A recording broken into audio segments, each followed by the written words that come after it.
We can deal with our own domestic problems. The things that we need to discuss with our friends and allies is how we are opposing the threats that come from outside, to both of us, to the transatlantic community.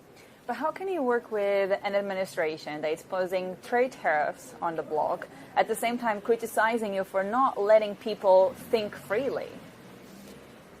Well, European values, one of the European values is press freedom and freedom of opinion, and we are, free in that sense. So don't worry about that. Again, we need to have the discussions on the level where the threats really are, which is outside.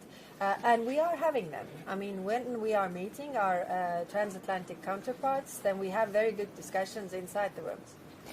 I would like to understand, how do you want to position the EU on the table to actually discuss what's going on in the global order? At this stage, you might not actually take part in the conversations between Russia and Ukraine. So what is your strategy? How do you want to position the EU to be at those conversations?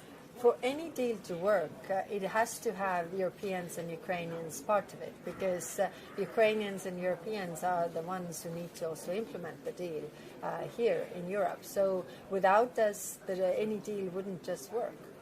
When you think about some of the comments from the industry themselves, the European defense, they're arguing that perhaps we need to see more mergers, so we have bigger champions when it comes to defense production on the bloc. Is that a strategy you would like to see?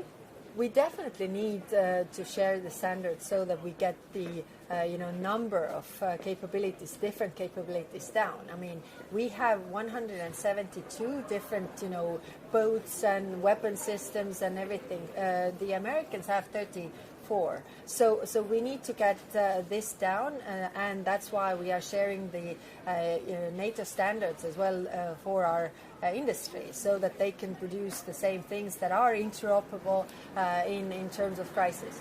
But what's the next step? Because it just seems that you're taking quite a long time to basically have a defense union of some sorts. Well, we have the discussions, and the biggest issue is, of course, the funding that we are discussing. It's clear, everybody understands around the table, we need to do more for defense, we need to invest more in defense, and we need to do it quickly. So the understanding is there. We are right now talking about the solutions when it comes to procurement rules, when it comes to funding, and when it comes to all the obstacles that actually keep the industry down. Von der Leyen announced that countries will be able to use the escape clause so they can spend more on defense. Is that the strategy? Is that what's needed to boost the defense on the European continent? Well, this is one of the elements there, because the debt break is hindering also the investments. But we need to be very clear that it only applies to defense investments, so that we wouldn't cause another financial crisis. I just would like to understand also your thoughts on NATO membership for Ukraine. There was one U.S. lawmaker suggesting that if Russia were to invade Ukraine a third time, then Ukraine would get immediate access to NATO membership. Is that some sort of security guarantee that you think it's feasible? Well, NATO membership is the strongest security guarantee, and actually also the cheapest security guarantee there is. So it definitely needs to be the option. And just finally, what other security guarantees can the EU actually give to Ukraine at this stage?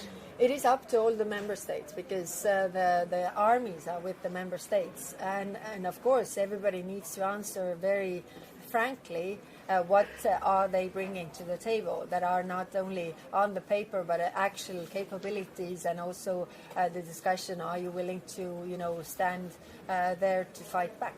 And what you, as the European Commission, can do in that regard, just to clarify, obviously. That's why we are working on these joint capabilities and joint issues. But when it comes to using the armies, so capabilities of every 27 countries, it's up to member states to decide.